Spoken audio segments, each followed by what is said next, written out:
Is it? Hey, oh, wait, hold on. Let me do the intro.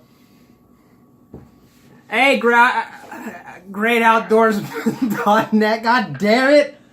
I've done so many fucking drugs and drinking in my life that I can't even remember things that I need to remember. Anyway, we're doing interviews with authors of the greatoutdoorsman.net. With this first interview, we're doing legendary author OneMatGang. Say hello, OneMatGang.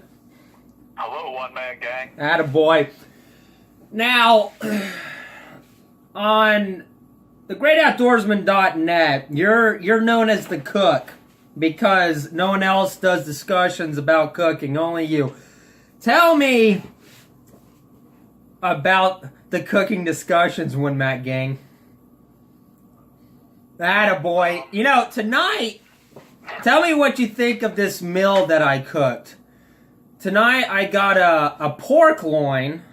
Are you with me? You right? So far? Yeah, I cut them in steaks, like 1.5 inches a piece. I did 3 pork loin steaks. I don't know if steak's the term, but if you will. You know, we're both cooks, so you can jive with me.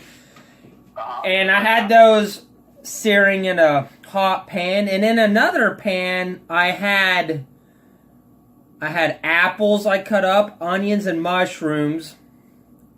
Added some garlic, some Worcestershire, some what's that Oriental sauce? Soy sauce. Soy, and a lot of garlic, and turned out pretty fucking awesome. What do you think about what I did tonight for dinner? It sounds a lot like... That's good. Now, you've been trying not to drink, am I right? You've been trying to do the sobriety thing. How long did you last? About 2 sex sessions. 2 sex sessions. 2 weeks? 12 to 14 minutes. 12 to 14 minutes of sobriety. At a time. That's So pretty... I sleep, though. Sometimes when I sleep, I don't drink. You know... So there could be 6 to 8 hours at a time there. That's impressive. I hook myself up to a small drip. Is that the medical term, drip? Yeah. Like, what's that little bag that hangs to the right of you when you're dying and they put morphine in it? They just drip into your veins. What's that thing called? A medical sack dripper? What's it called? IV? Yeah, an IV. I hook up the medical sack dripper next to my bed, I mean. God damn it, bed, whatever. Words should be more universal, you know what I mean? Sure. I don't know what you mean at all, but I will agree with it. I see what you're saying. How deep? Now, I don't want to give away what state you live in, because, you know, yeah. How deep is the snow in New York? Currently we just got a whole bunch of warm weather and rain, so I don't have much, but we normally get about 100 inches per year. 100 inches a year. And we've got about 90 so far. 90 inches. Is the snowy season over, or can you expect another cool draft? I could expect another cool draft until about April.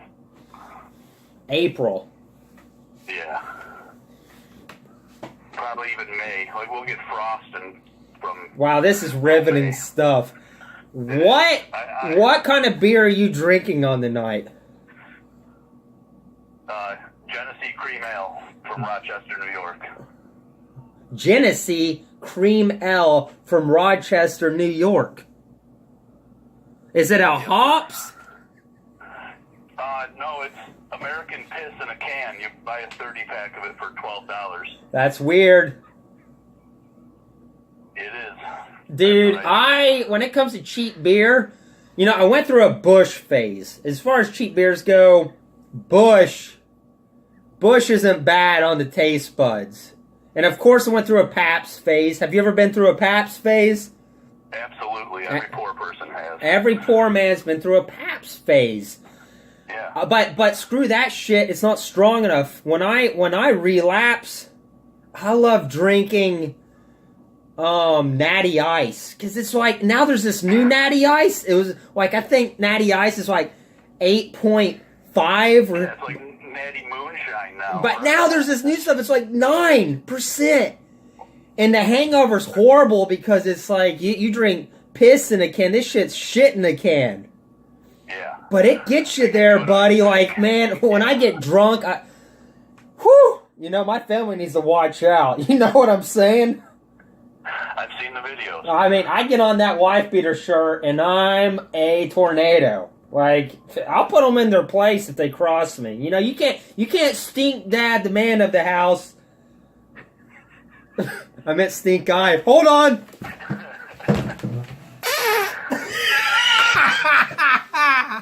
Woo! Finally, something intelligent in this conversation. Whoa, man. Dude, I think my liver's failing. I've had so much gas lately. My right side, I'm always sucking in my gut and pushing on my liver really hard, and it's always sore and hurts. How's your liver doing? It punches back. Yeah, it punches back. I mean, is it sore? Is your liver sore? Yes, it sure is. Yeah, thank God. That makes me feel better. I hate going in alone with death, you know? No, I've decided that I take a small piece of me with each sip, but I enjoy it. Dude, that's great. That's really good. I want the people of TGO to remember this amazing quote of drinking from OneMatGang. I take a piece with me when I drink. Wait, how'd it go? Fuck, I can't remember. Yeah. I'm pretty stoned. Oh, listen to you little addict, you. When I smoke pot, it makes me paranoid, dude. Like, not paranoid like there's a cop around the corner. Not paranoid like there's a man under my bed. Not paranoid like there's some sort of bacteria in my attic. But paranoid like I'm going nowhere in life. It makes me think way too much when I'm on my pot. How about you? It doesn't affect me that way, but everything is different for different people. I know when I was a young man, I asked a guy in his 30s if he still took acid, and he was like, oh, no way. If I take acid, I end up hiding in my silo, like worrying about my mortgage and just freaking out, and I didn't really understand what he meant, but now you do. As now I understand exactly. I can't imagine tripping now. It's a young man's game, yeah, for sure. It is. Like, when you're young and stupid, that's when tripping's the best. Like, it's ironic, because when you're young, you think you know... False alarm. When you're young, you think you know everything. Like, everything. And so, it's like, yeah, I can handle tripping. And you do handle it. But then when you get older and you realize you know jack shit,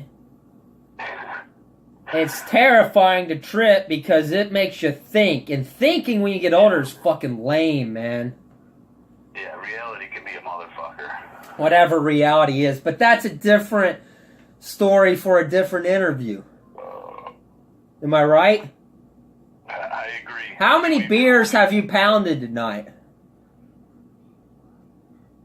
Pounded 3. I've made love to 2, and then I kind of just jerked off 1. So that's like, if my math serves me right, you've had about that many. Yeah. I can now before we close this award-winning interview, what do you think of thegreatoutdoorsman.net? Where do you see you being in the future? Probably a woman. I have some scheduled surgeries that I haven't really told anybody about. So you'll probably see breasts and vagina and some more of my selfies.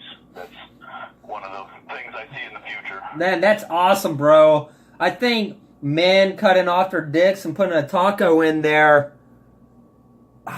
that's awesome. Yeah, that's American. That's American now. I think it's bigot and racist for a white man not to cut off his dick and put a taco in there. Yep. White men are racist and need tacos between their legs to bring them down a notch. Yeah, dicks are racist. We know that. White dicks especially, because they don't know what's going on. They're not necessarily small, but they're not massive. Well, mine is. Am I right? Woo! Yeah. Got a big dick over here, am I right? I've only seen half of it. Yeah, big old. Well, I mean, from your part of the planet, you can only see half of it. The planet's round, OneMatGang. Oh, I guess you're one of those non-believers, okay. I love it. Well, I hope everyone enjoyed this interview. Next interview is with female author Rusty Taint.